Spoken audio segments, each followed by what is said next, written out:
Thank you for joining us today. We're really delighted to see everyone here. My name is Camille Crittenden. I'm the director of the Data and Democracy Initiative here at CITRIS, and it's my pleasure to introduce our speaker this afternoon.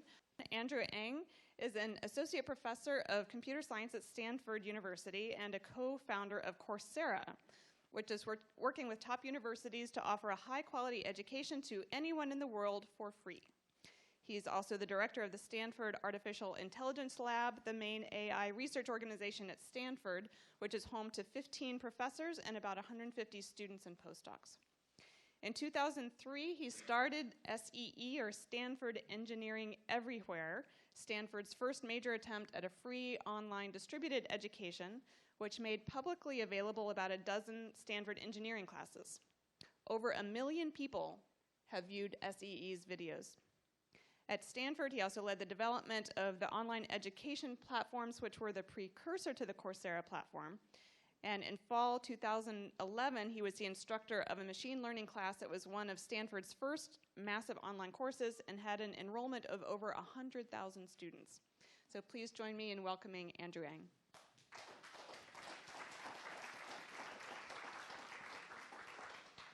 Thank you, Camille.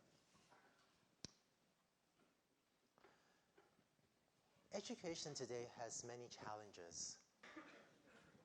Here's one of the stories that motivates me. Early this year in South Africa at the University of Johannesburg, the regular admissions process had closed, but there was still a small handful of slots remaining that students could try to sign up for. The night before the doors opened, the gates opened for students to come into the university to sign up for this handful of coveted slots. Thousands of people lined up in front of the gates. The next morning, when the gates opened, perhaps predictably, there was a stampede. Dozens of students were injured, and one woman, a mother of a prospective student, died. She literally died trying to get her daughter a better education. While this story is dramatic, it is perhaps not even atypical today of the desperation people have for a high-quality education to give themselves and their children a better life.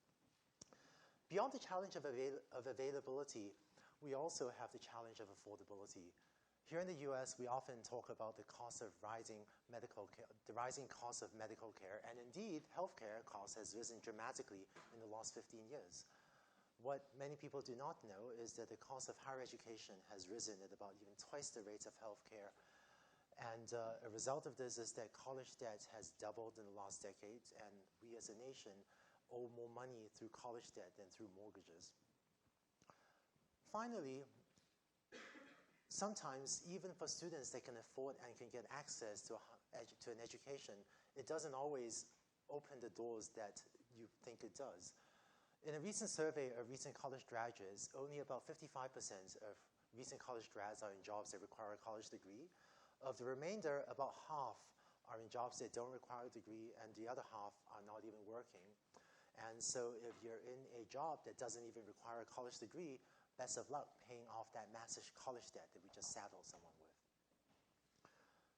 So Tom Friedman recently wrote a New York Times article in which he said that big breakthroughs happen when what is suddenly possible meets what is desperately necessary. We talked a bit about what is desperately necessary, but what is now suddenly possible. I want to share with you my experience. At Stanford, I normally teach a 400-student class, a class on machine learning. Last year, about a year ago, I put my class on the web, and it had an enrollment of 100,000 students. To put that number in context, in order to reach an audience of a comparable size, I would otherwise have had to teach my normal Stanford class for 250 years. And what has changed is that the technology now exists to enable a professor to teach not just 50 or 100 or 400 students, but to offer high-quality education to tens or hundreds of thousands of students. Who were the students? It was students like Akash, poor family in India who would never have had access to Stanford for a class. Or another of my students was Jenny, single mom, 39 years old, who would have had a hard time showing up in lecture every Tuesday and Thursday, but because this was an online class, it made it possible for her to sign up for and take my Stanford class. I want to report to you, a little bit of the progress of what we've been up to. So we had started with a few Stanford classes, all in computer science, about a year ago.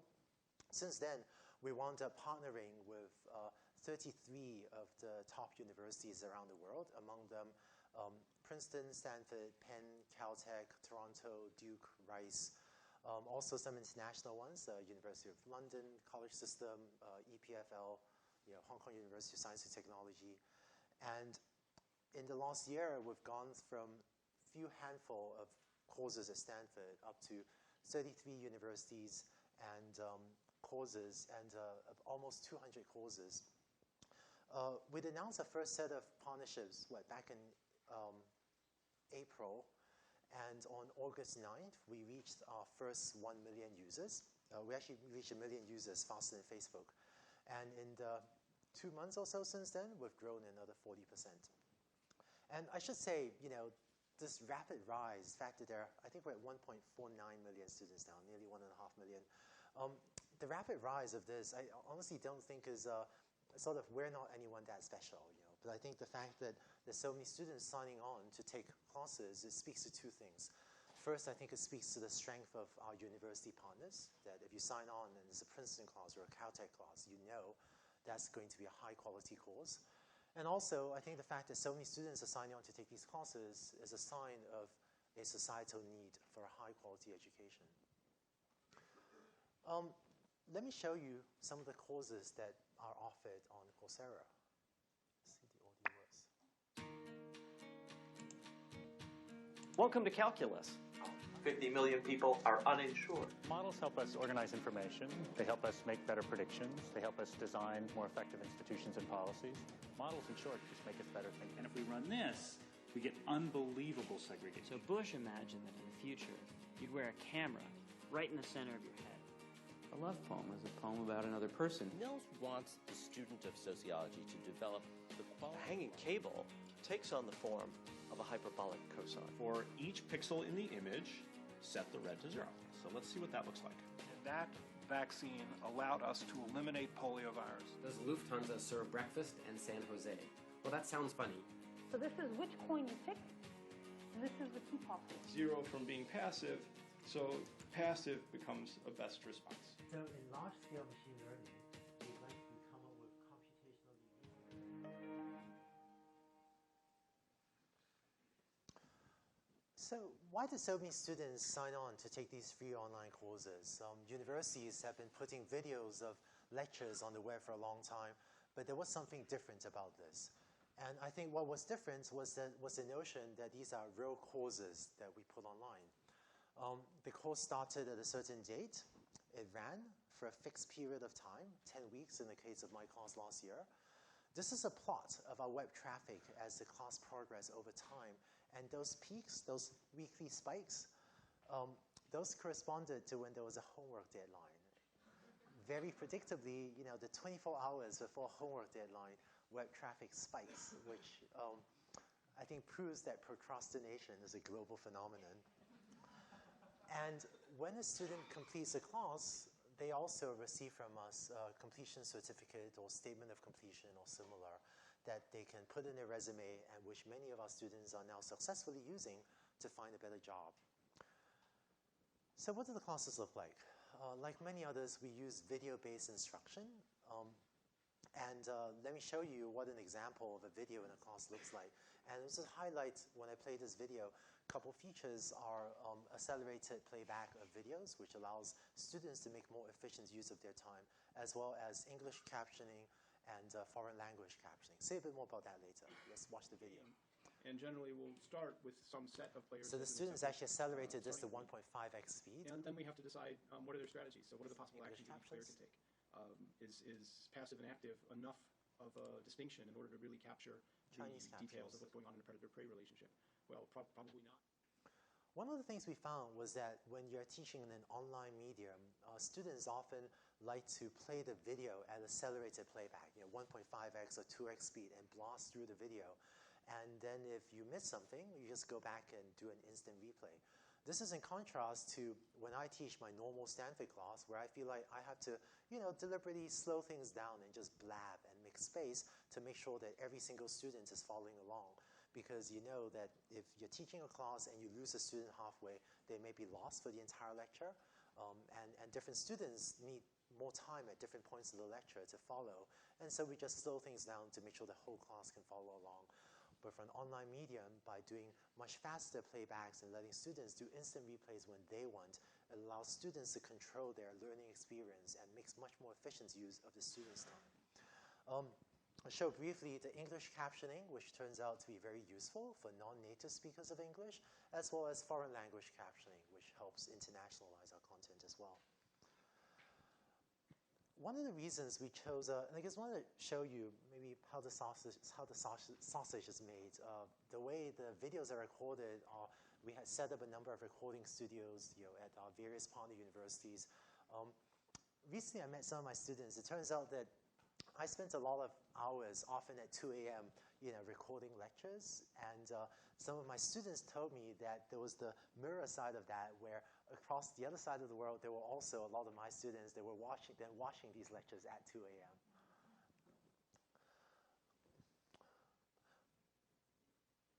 Rather than posting hour-long lectures, posting hour-long videos, we recommend to instructors to take complex concepts and break them down into short video chunks. This enables the professor to post short videos to explain short, simple concepts that build up to longer lectures, and also allows the instructor to create and make available to students more basic prerequisite material or more advanced optional material. By having these short videos and allowing students to navigate through the content in their own ordering and in their own pace, this also allows us to move away from the one-size-fits-all model of education. A class is a lot more than just lectures. And we know that students learn best not by passively listening, but by having opportunities to practice with the material. Study after study has shown that very often is not the process of listening to the professor, but it's the process of being tested on the material, that's what causes long-term retention to take place. This is one of my favorite studies that appeared in Science just last year, where if a student just studies, they achieve a certain level of performance. If they perform repeated study, or if they do concept maps, this is a common exercise in the education literature where you draw diagrams to relate the concepts you know to each other. You do a little bit better, but it's retrieval practice. It's the process of being tested on the material. That's what actually causes the neural pathways to be formed that correspond to long-term retention. As educators, when we talk about assessments, we often think about evaluating student performance, or assessing student performance. But I think the far more important purpose of homeworks and assessments is not to evaluate student performance. Often it is the homeworks that is what causes learning to take place. Because of this, we put a lot of effort into ensuring that our courses are highly interactive and that students have ample opportunity to practice with the material. One of the things that was pioneered by my collaborator, Daphne Collar, was the idea of in-video quizzes, where instead of just passively listening to video, you get to answer questions that the professor asks you. Let me show you an example of that. These four things: prospect theory, hyperbolic discounting, status quo bias, base rate bias. They're all well documented. So they're all well documented deviations. So here's the lecture, and when the video gets a yellow notch, the video pauses, and Scott Page, Michigan professor, asks a question. Student writes an answer, hits submit. Wasn't right, so they get to try again. Hit submit, that's the correct answer, and you can see an optional explanation before the class moves on. And I want to contrast what you just saw with what happens in a normal Stanford class. So I share with you my experience teaching at Stanford. When I teach at Stanford and I ask a question in class, usually about half of the class is still madly scribbling away, trying to write down the last thing I said. When I teach, usually I find about 10% of my students are zoned out on Facebook. And then there's invariably that one smarty pants sitting in the first row that just blurts out the answer. Then I, as an instructor, feel great that someone answered my question, and the class moves on.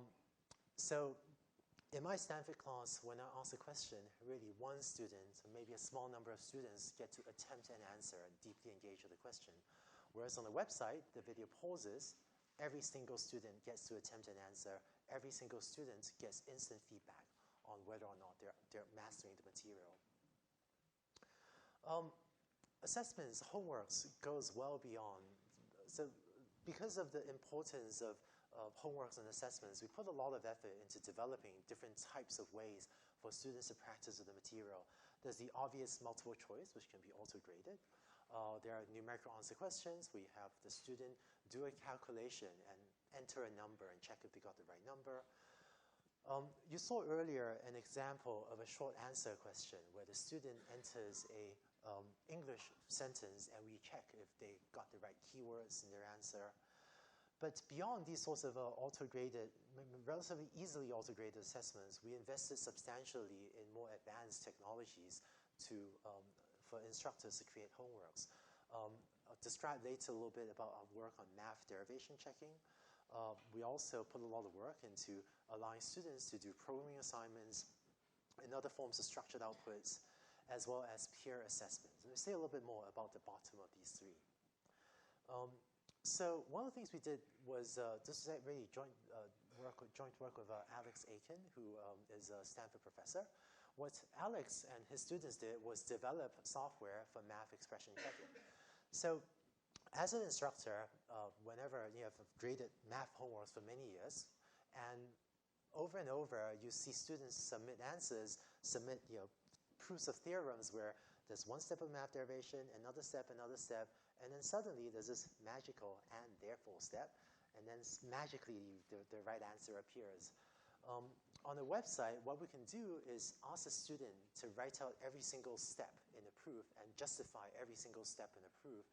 And I find that very often, students have difficulty understanding what is and what isn't a correct mathematical proof.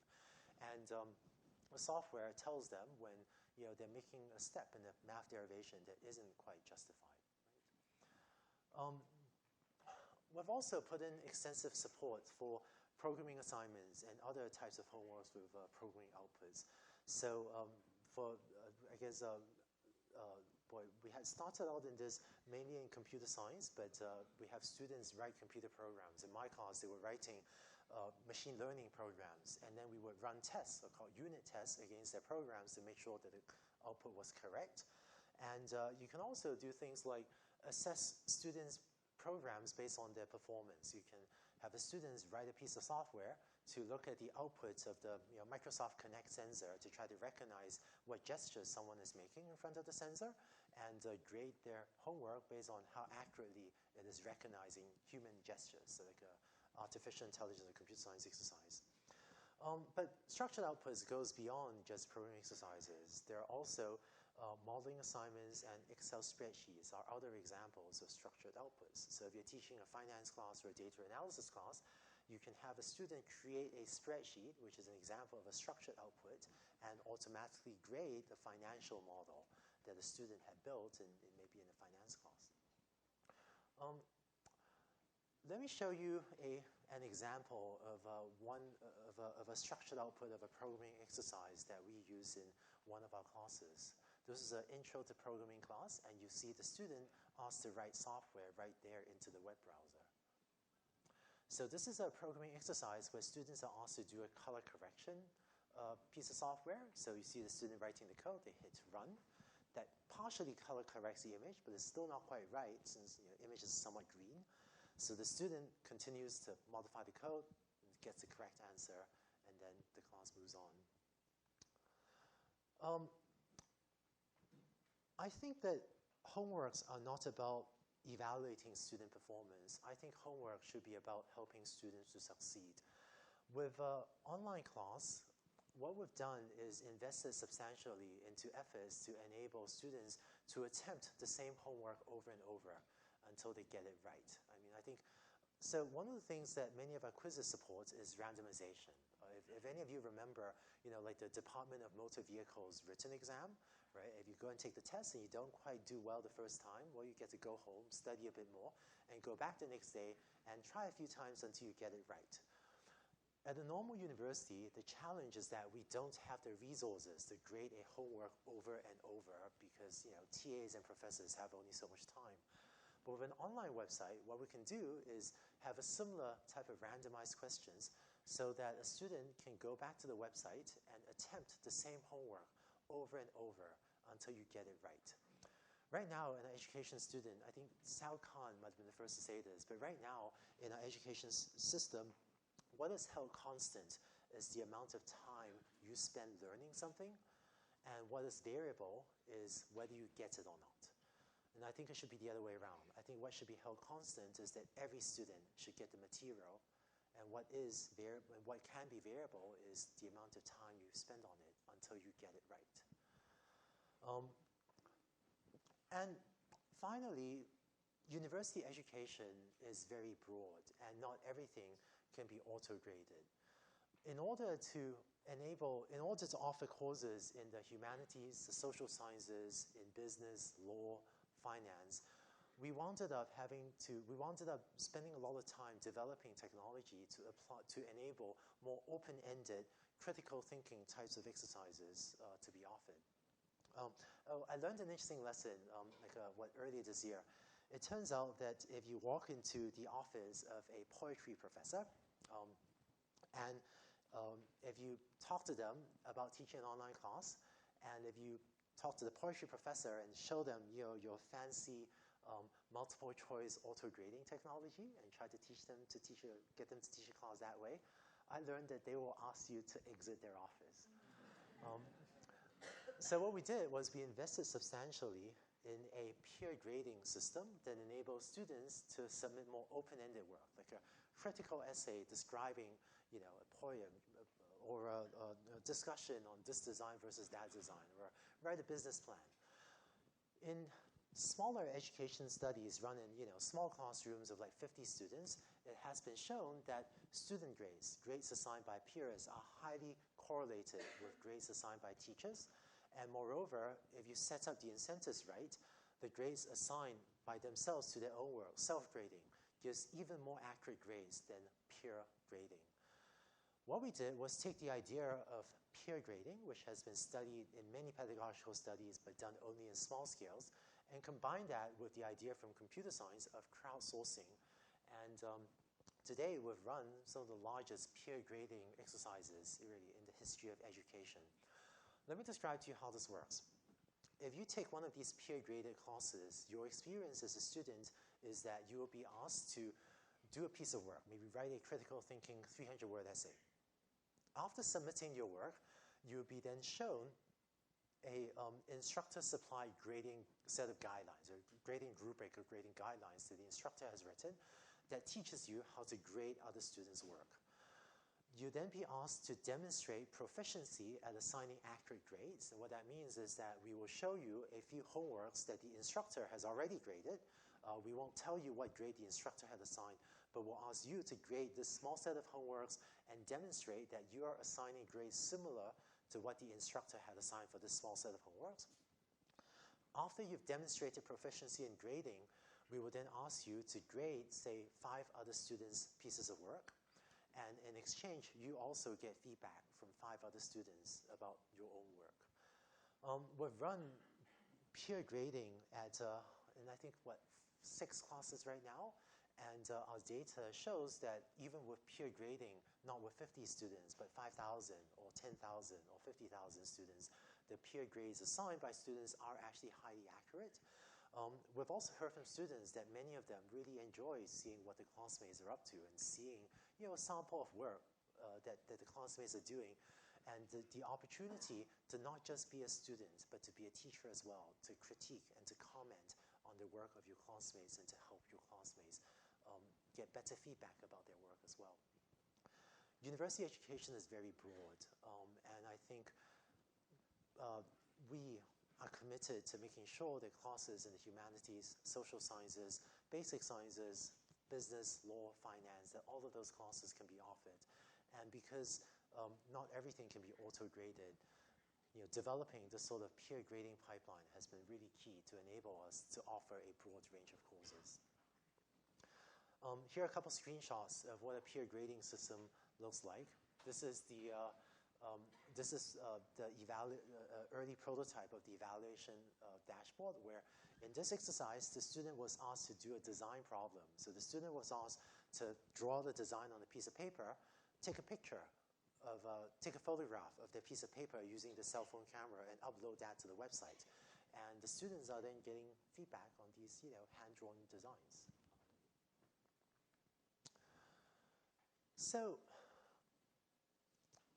I've talked about video-based instruction, homeworks and exercises, and I think the third and major important component of our classes is the sense of community.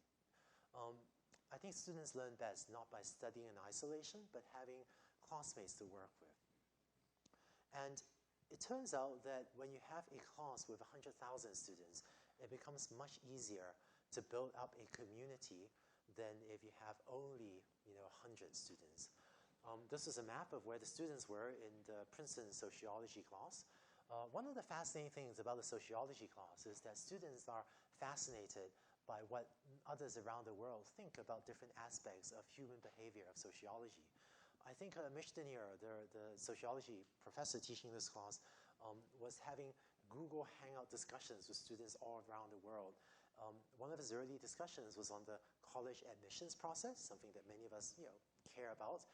And people around the world, people in different parts of the world, have very different perspectives on what college admissions is like in their own country. It was one of the most fascinating discussions that would not have been possible if this were a class taught only in Princeton rather than a class taught all around the world. I think in this discussion, there was a student from Tibet, there was a student from India, students all over the world sharing their perspective on the college admissions process. And I think Mitch has spoken many times about how this worldwide class is enriching the experience of his local Princeton students as well. When you have 50,000 or 100,000 students taking a class, what that means is that no matter what time of day you are awake thinking about problem set 4, there will be someone else in some time zone awake at the same time as you thinking about the same thing as you are that can talk to you about it. Last year, when a student posted a question on the discussion forum, the median response times of how long you had to wait to get a response was 22 minutes, with responses written by students. And a 22-minute response time, is much better than the level of service I was ever able to offer to my own Stanford students. And beyond students answering each other's questions, we've also been experimenting. We've also been building up a community TA community, where we asked students that had performed well in the previous iteration of the class to volunteer to be a community TA for the next offering of the class to help monitor and answer questions on the discussion forum. And this is helping us to build a community that now spans multiple offerings of the same class. And students, often commented that it was the sense of we're all in it together. We're all working together to master the material. The fact that you're not alone studying this, but that you have, if you have a class of 50,000, that means you have 49,999 classmates with whom to talk about the course content, and this makes the class much more fun. Beyond the online sense of community, we also found many study groups were springing up organically all around the world. We had physical study groups. We had study groups that were grouped by geography, by language, even by lifestyle. I think there was I saw in one of the classes a study group in which there were all the mothers in the class wanted to get together to discuss the content. This was a picture that we took recently from the Human-Computer Interfaces classes study group, down in San Francisco. As an educator, one of the things that excites me about teaching a class with 100,000 students is the magnitude and detail of data that you can get from the class.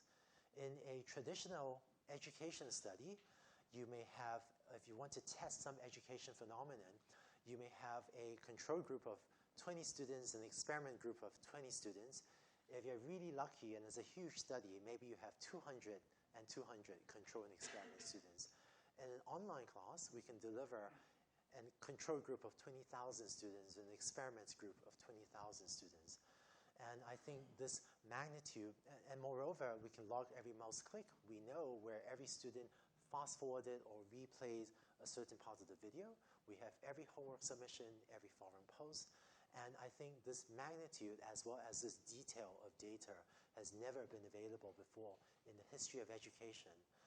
And I would love to do for education what Google, Amazon, Netflix have done for e-commerce. And I think education is a even worthier course than e-commerce.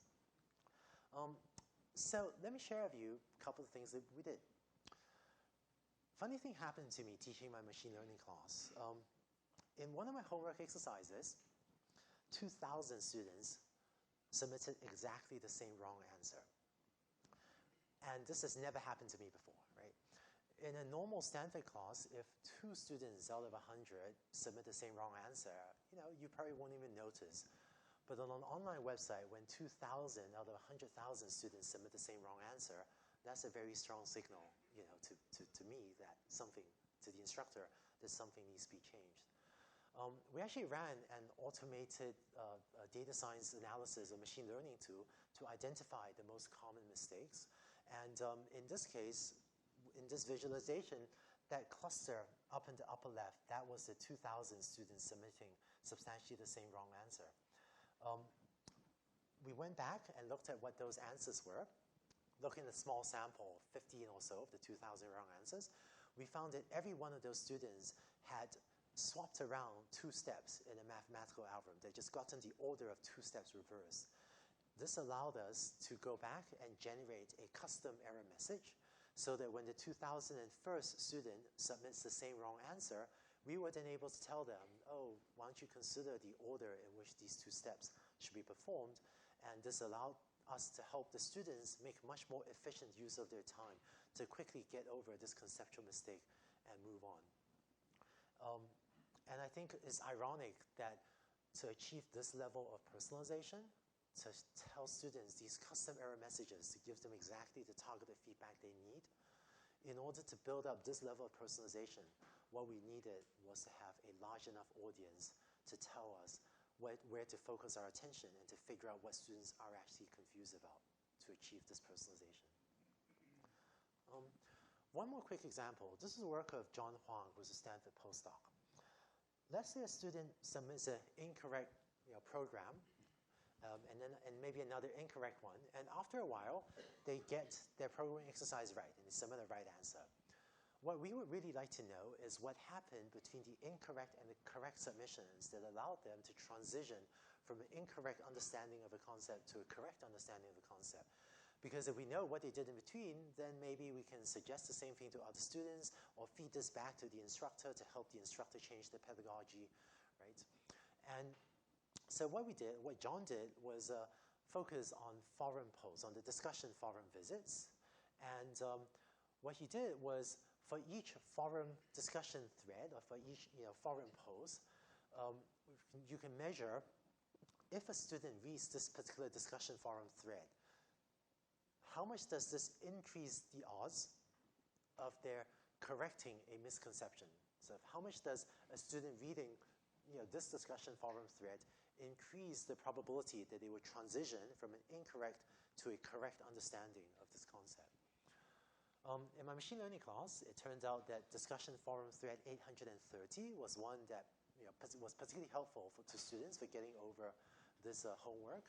And if you examine that forum thread, lo and behold, it turns out to have a very pithy explanation for what turned out to be a common misconception for the students in the class of a particular definition of a matrix that was unclear. This is my fault. And this caused me to go back as well and revise the exercise to clarify this piece.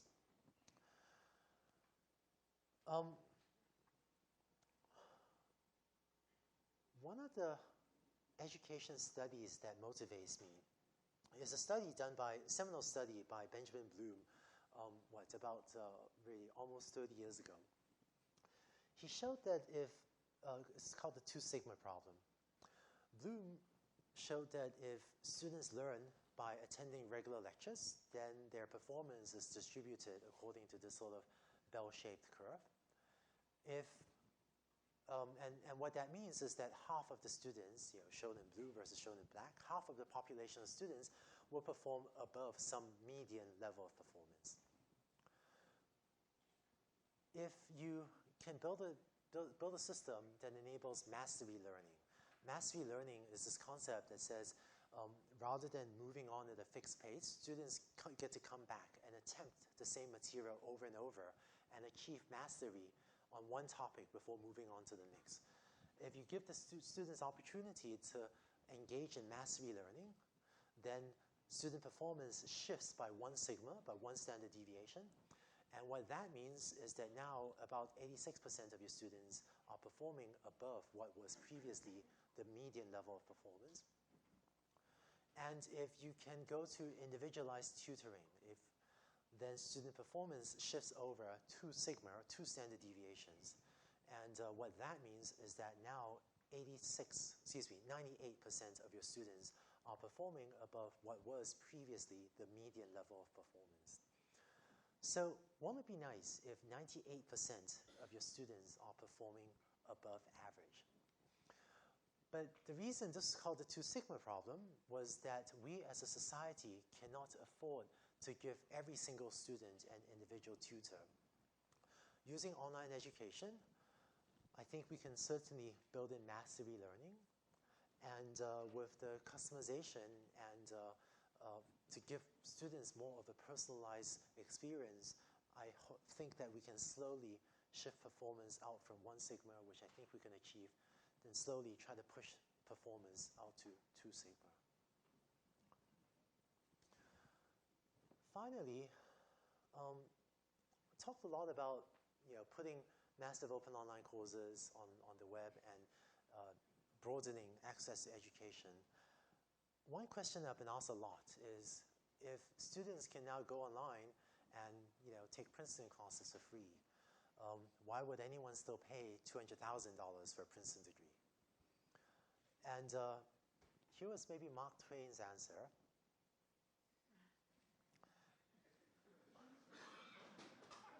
And perhaps he didn't think college was worth the price of admission, but I disagree.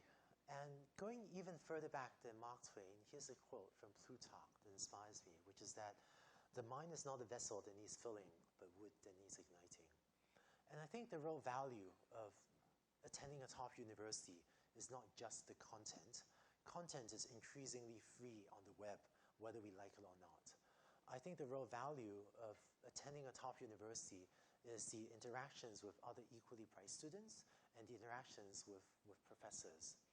And many universities have been encouraging professors to move towards these more interactive modes of engagement, where instead of lecturing at the audience, the professor actually has a conversation with the students.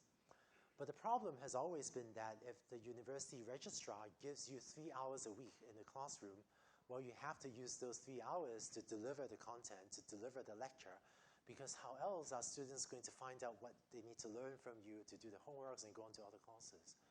But what many of our university partners are doing is use something called the flipped classroom model, in which the student experience is that rather than showing up in class for the professor to lecture at you, what happens instead is that the students are invited to watch the videos on the website the night before or the week before. Watching videos on the website can ironically be a much more interactive experience than a large lecture hall because there are the in-video quizzes, you get instant feedback on whether you're performing it, you can do instant replays, do accelerated playbacks, and I guess study after study has shown that using more interactive modes of engagement significantly improves student performance on every single metric.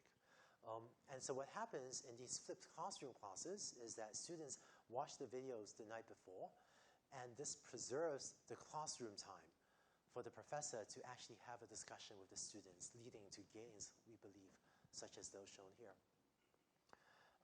And what this allows the professor to do in the classroom is things like just-in-time teaching, where the professor can look at analytics on the website about what questions students are getting wrong. So in this example, The green bar is the correct answer, but choices 1 and 4 are the most common incorrect answers selected by students. And the professor can thus see this the night before lecture and come into the classroom and focus the discussion on what students are actually confused about rather than just talking about absolutely everything. Most of my classes using the flipped classroom comprise small group problem solving. And so the student experience is that they will have watched the lecture the night before and come to the classroom, and I would set problems for the students to work in small teams on to solve together. I think for almost the vast majority of my students, it's a much more interesting experience because you get to show up in class and discuss problems with your neighbors and discuss things with the professor rather than just sit there and be lectured at. Our university partners have been using the flipped classroom for high-level discussion material, presentation of real-world applications, and at Stanford, we found that when this is done well, the attendance in these flipped classrooms, despite the fact that they're completely optional. I guess my collaborator, Daphne Collar, found that classroom attendance was much higher in the flipped classroom discussions, even though than her traditional televised lectures, even though these flipped classroom sessions were optional, and even though nothing taught there was required for the homeworks or exams. But I think students chose to show up for these because it's just a much more interesting experience to show up and have something to do in the class.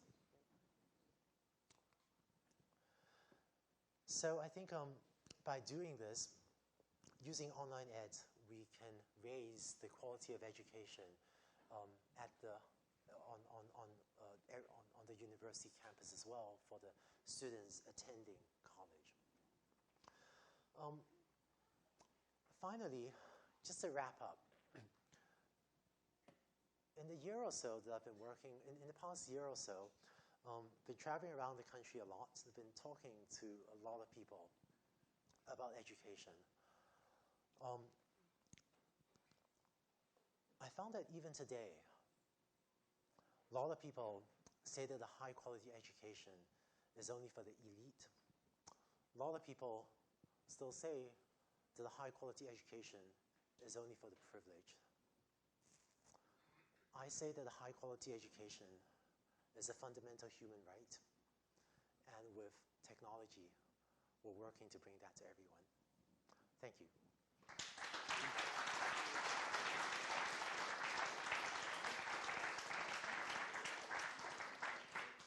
So we'll start taking questions. Do you have one here? Hi. So the question I've got is, there's a very clear way to do this for basic coursework like math, but when you run into the problem of the lab, what do? Because you've got engineering courses where you can't teach metallurgy without melting a piece of metal and such. Yes, you're absolutely right. So the one category of classes that is harder to offer online is classes that require physical interactions with objects. So I don't think we'll really teach like a tennis class or a surgery class or some engineering classes. We've seen instructors do interesting things where a few of the classes send students out to do field work, to conduct interviews, interact with other people, and then come back and write reports on their field work, describing things with people. We've also had instructors ask students to do some physical thing and then take a picture of it and then upload the picture to the website, which can then be peer graded. This doesn't let us do everything, but it lets us push a little bit ways in. We're in discussions with some partners about whether we can, build simulators of labs. We have a few things like that going on, but this is technology that we're still working on. I want to make a comment on that. There used to be something called interactive physics. Have you ever seen it? You have all these pulley systems. You could build a car and crash it. I thought it was a lot better way of learning because you could build these prototypes really quickly. You didn't have to set everything up. So I think in some ways there's a conjunction of the two where you can do a lot of experimental stuff, see how the process is, and then of course you want to carry out eventually a real experiment to see it for real. But I think that's where the real growth in education can be, these simulation of environments that we don't have the resources for. I see. Yeah. I think that would be really cool. One of the things we invested heavily in was open APIs, so that instructors, if they have simulated physics worlds with pulleys and strings and boxes and so on, that they can plug their simulators directly into our website so that students can sort of, in a fairly seamless way, use software that the instructor has and can make available to them. I think that stuff would be great. Hi. Tell us how you view the choice of what courses to put online. Since this is such an impactful method, the choice of courses actually could affect big things. Is voting by clicks the way you see is the proper way to decide what courses? That is, the most popular breeds more and more and more? Or is there a cogent way or a policy to add more into the mix? Right. So, I want to give two answers to that. The first is what we do, I guess. Right now, the way Coursera works by partnership with universities, and the ultimate decision about what courses a university offers is made by the university or by university administration. Because this is such a public thing, like teaching a Coursera class is such a public thing for the universities. Most of our university partners, I think, really have been selecting their superstar professors to put courses on Coursera. Having said that, turns out that for our decision making, I guess way back before we started, taking this out of Stanford and partnering with other universities, when this was still like a small research project, it was like one of my grad students and me running this thing, there was a rule that I had put in place that is now, everyone in Coursera up and down the organization knows this as like the #1 rule for what we do, which is whenever there's any decision to be made, figure out what's best for the students and just do that, and that's the end of it. So when we face questions like, so I taught a machine learning class, and we had to ask ourselves, should we put other machine learning class on the platform? And the answer was, when we asked what's best for the student, the answer was like a very obvious yes. I think it's to have several courses, especially for the popular topics, to give students choice. And I think, similar to textbooks, where for the popular topics, there's often some number of textbooks that students can choose from. I think if we can have several courses on a range of topics, I think that'll help students have more choice. And because of that, too, we've been trying to roll out foreign language courses. It turns out university education is very broad. I think we need, there's a lot that universities across the world have to offer, a lot of courses and lots of different topics. But breadth goes beyond just range of topics. There's also breadth in language.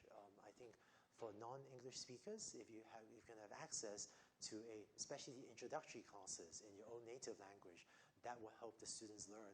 Because of that, we've started to put up courses that are taught in languages other than English. So EPFL, one of the classes I'm excited about is, for example, EPFL is teaching Intro to Programming.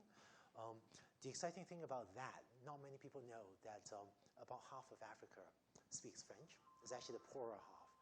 And so if a poor kid in Africa, poor individual in Africa can learn in French to program and use that to get a better job, that's the sort of stuff that excites me, I guess.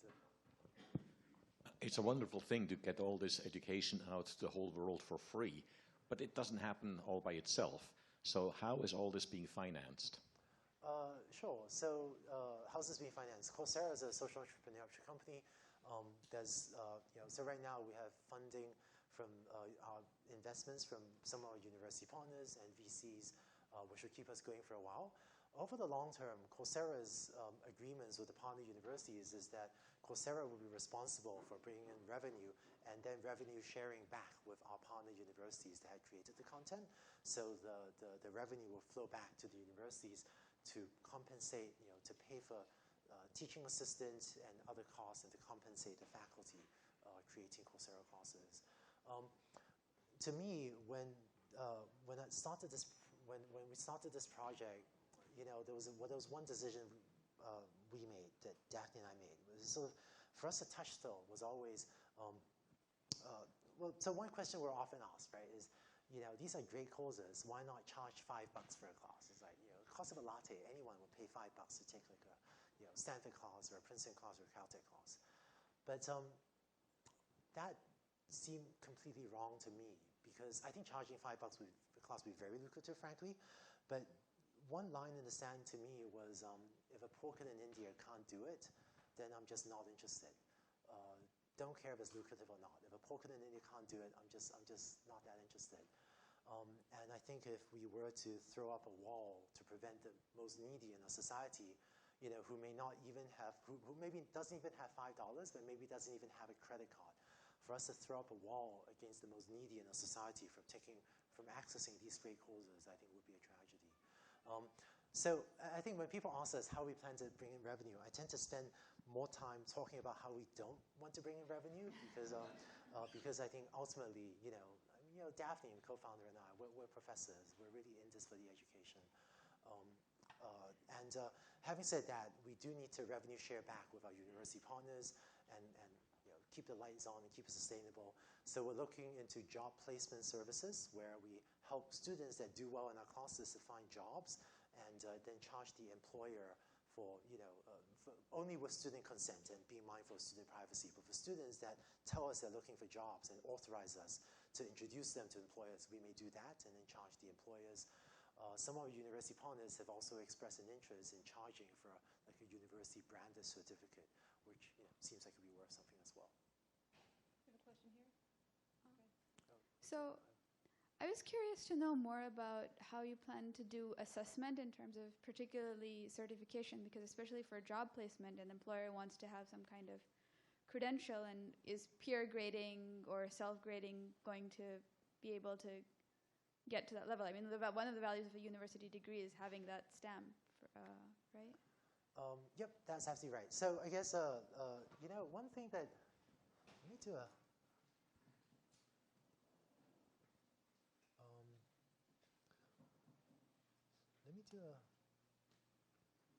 boy, I'm trying to bring up a web browser without showing all of you my email. Okay. So let me show you an example. If this works. No, never mind.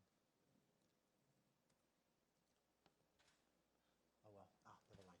So one thing we've found is that many of our students are proudly listing their Coursera classes on their resumes, and in many cases, they are successfully using the Coursera certificates or similar to get better jobs.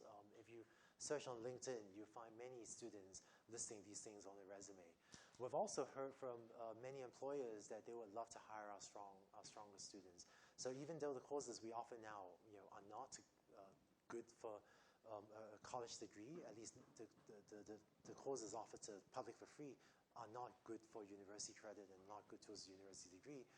These certificates are definitely helping students find better jobs. Every few weeks, I get email from one of my students saying, "Oh, I found a better job," and the interviewers told me directly that seeing this class on their resume was a major factor in the decision making. I should say, one thing we're starting to see is that there's a number of universities offering academic credit for our courses, so we had nothing to do with this. But I think the University of Helsinki posted on the course website, they asked their students to come and take certain Coursera classes and then go back with our certificate to the University of Helsinki. They were asked to do a few more things at the University of Helsinki, but following that, they were then awarding their students academic credit, which is good towards a degree. Sure. Hi, Giovanni, we graduated at UC Berkeley Electrical Engineering. I love your graphics. And there was one that I would like to see, being an engineer, a prognostic graph. I wish you would put up a graph of the past, current, and projected future number of students at places like, for instance, Stanford or Berkeley, who anticipate that in, let's say, the next semester, that they will pass up taking their own university's course offering if it is not a massively online course, and they will instead take a massively online course because they're intelligent people and they believe they will get a better mastery result. Please try to put a graph like that in your future talks. Thank you. Sure. Future projection is dangerous. I have to say, our students, like Stanford students, I taught one of these at Stanford. students at Stanford vastly prefer this format where they get to watch the videos online and then come into the classroom for discussions. And I don't know, future projections are always dangerous. I should say, when you talk about the sense of community, it talks a lot about the sense of community among the students, which definitely benefits them. One thing I didn't talk about was the sense of community among the universities. There's this, one of the reasons that many of the universities are working with us is because we're able to collect best practices from some of the best educators in the world and share it back with our partners. And so what we're seeing is that one university may have some innovation in pedagogy, either pedagogy for how to teach using the flipped classroom, or pedagogy for how to create online content for the hundreds of thousands of students out there. And literally, like about a month ago, maybe slightly more than a month ago, we figured out something to improve peer grading for a Stanford Human-Computer Interfaces class. And 1 week later, we took what we learned from a Stanford Human-Computer Interfaces class and flipped it around and shared it and got it used in the Princeton sociology class. That was an example of pedagogy for peer grading for online. This is happening as well for on-campus pedagogy. Like, how do you teach in this flipped classroom way to a classroom with 50 or 100 students? And I think because of the sense of community, that we're all in it together and learning from each other what are the best practices to serve our students, I hope that all of our partner universities and us will learn and be able to serve the on-campus students and the public students better and better over time. Thank you, Andrew. Thank you. We're really delighted you were here.